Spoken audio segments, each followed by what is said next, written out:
Hi, my name is Briana Alvarez and my partner is Samantha Lazo. Today we'll be discussing and analyzing Coca-Cola's sustainability report from 2016. We will analyze how Coca-Cola Company utilizes rhetorical strategies in the reports. We'll be also taking a look at the types of strategies that they use, how they use them, and why they're being effective in bringing forth Coca-Cola's message. Samantha will now talk about the page layout and the text. The page layout and the text is divided into three categories: overview of the text, difficulties in reading the text, and last but not least, page layout. The text consists of 19 pages, and each page includes minimal text and plenty of charts to represent their data. The text is fairly easy to read regarding language difficulty, font size, and color. The author chooses to use favorable words in the report with social emotional meanings. The sentences are just the right length and the paragraphs are short. As shown in the index page of the article, the font is quite small but still eligible. Although we did not find a part of the article where it was difficult to read, the pieces of text that are not easily readable are the following: letter from the President and CEO, letter from the Public Issues and Diversity Review Committee, and the letter of the Chief of Sustainability Officer. As you can see, the letters are not easy to read because it was a handwritten letter that was scanned into the report. For the page layout, the report uses the white space efficiently. The content of the report is put together really well in a way that easily makes sense. There are different strategies used in the pages to make everything easy to read. For example, once the sustainability highlights begins, the reports begin to be organized by using color coding so that your eyes know what information belongs to what topic. For example, on the 6th page, the green text represents agriculture, the purple represents climate protection, etc. For the next topic, Briana will discuss the visuals. In this report, every page was full of visuals, which made it easy to read. The report uses mostly graphics to visualize what they're referring to. For example, when they're talking about giving back to community, they use graphic of open palms holding a heart. This graphic makes it easier to understand the report. They also make it more appealing and prevent the report from falling flat. For an example, you can also see when they're trying to tell the differences between what kind of bottles they use, they show in the packaging mix area, and what kind of ingredients they use, they kind of have the little icons there.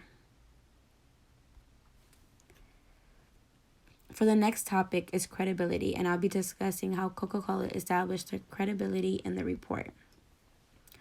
For example, Coca-Cola assures their credibility by having an outside source, Ernst & Young LLP, who conducted a review report that follows the American Institute of Certified Public Accountant Standards. They have reviewed the Coca-Cola Company's schedule for selected sustainability indicators. The subject matter for the year ended December 31st of 2017 in accordance with the selected sustainability indicators criteria. On page 11, the company discusses the importance of human rights for their employees. For Coca-Cola, respect for human rights is a core component of their business and fundamental to their ability to operate a successful global enterprise. Coca-Cola assures that being involved with human rights and works with organizations like Human Rights in Business. For the next topic, I'll talk about research. The Coca-Cola Company mostly uses their own data research. They are also working with third-party partners to obtain data. At the bottom of every page, the Coca-Cola Company provides links that forward you to full updates on their website.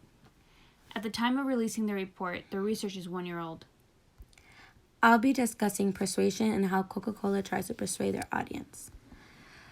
The Coca Company is trying to persuade the audience that they're evolving their company policies, procedures in an eco-friendly direction. The author uses all three forms of rhetoric devices, logos, ethos, and pathos, to persuade their intended audience. Slight use of appeal to authority through the writing and presentation. Not many outside sources stated for the research data or to back it up. The links direct you to the pages that show you graphics graphs similar to the ones in the report, but doesn't give much more information. For the rhetorical peers, we will first start off with ethos. Ethos is for trustworthiness and credibility. The Coca-Cola Company does their best to showcase what they are an ethical company, including a no advertising to children policy, as many companies, fast food especially, target children and teens in their advertising. Second would be pathos. Pathos is associated with emotions, and Coca-Cola uses the emotional approach when they discuss about giving back to communities. The use of pathos is necessary so that the audience can make an emotional connection with Coca-Cola's movements.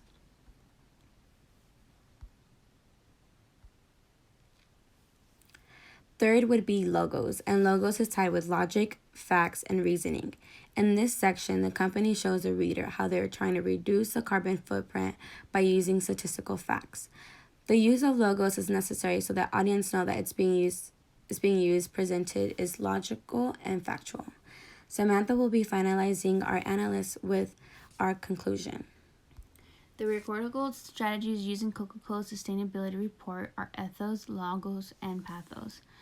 The author chooses to clarify and divide as well by breaking down the highlights into smaller units. An excellent example of classifying and dividing is the use of graphic components in each highlight.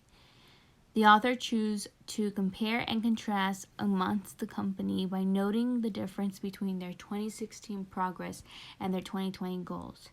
As you can see below, you can see Coca-Cola reduced CO2 in their drinks by 14%.